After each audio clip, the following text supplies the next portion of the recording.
أعوذ بالله من الشيطان الرجيم بسم الله الرحمن الرحيم وما خلقت الجن والإنس إلا ليعبدون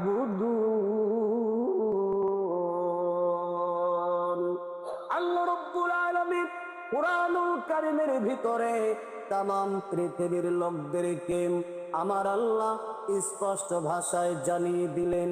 আল্লাহ বলেন, ওয়ামা খলাকতুল জিন্না ওয়াল ইনসা, বান্দারে ও বান্দিরে শুনে রাখ ওয়ামা খলাকতুল জিন্না ওয়াল ইনসা, আমি আল্লাহ জিন এবং মানুষকে সৃষ্টি করি নাই, আমি আল্লাহ জিন এবং মানুষকে বানাই নাই, ইল্লা বানাইছি লিয়াবুদুন, খাস করে কেবলমাত্র শুধুমাত্র তার ইবাদত করার জন্য আল্লাহ আমাদেরকে এই পৃথিবীতে পাঠিয়ে দিয়েছেন। জোরে বলি সুবহানাল্লাহ।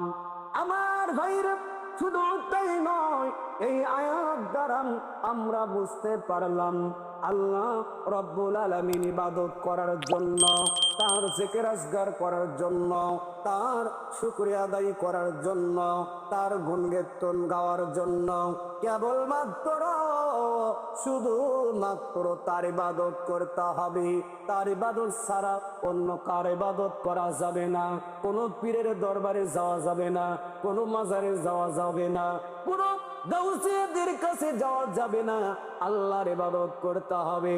আল্লাহ বলেন, ও বান্দা শুনে রাখ, যারা আমাকে ছাড়া অন্য কারো ইবাদত করবে, অন্য কারো কাছে মাথা নত করবে, অন্য কারো কাছে চাইবে, আল্লাহ বললেন ফাকাদ হারামাল্লাহু আলাইহি জান্নাহ, আমি আল্লাহ তার জন্য জান্নাতকে হারাম করে দিলাম। আল্লাহর ইবাদত যারা করবে না, আল্লাহর জিকির যারা করবে না, এই সিজদাটা আল্লাহর জন্যই যারা করবে না, আল্লাহ তাদের জন্য জান্নাতকে হারাম করে দিবে। ইবাদত করতে হবে কার? আল্লাহর ইবাদত করতে হবে। আল্লাহকে ছাড়া অন্য কারো পীরের দরবারে, মাজারে, গাউসিয়া যত ভণ্ডামি কন, কোন ভণ্ডামির কাছে মাথা নত করা যাবে না। এই মাথাটা নত করতে হবে কেবলমাত্র শুধুমাত্র যে আল্লাহ আপনাকে আমাকে বানাইছেন তার জন্যই এই মাথাটা নত করতে হবে। এছাড়া আপনি আর যদি এই মাথাটা নত করি, আমরা যদি আল্লাহকে ছাড়া অন্য কারো জন্য ইবাদত করি, তাহলে আমাদের ইবাদত সব বিফলে চলে যাবে, আমাদের ইবাদত আল্লাহর দরবারে কবুল হবে না।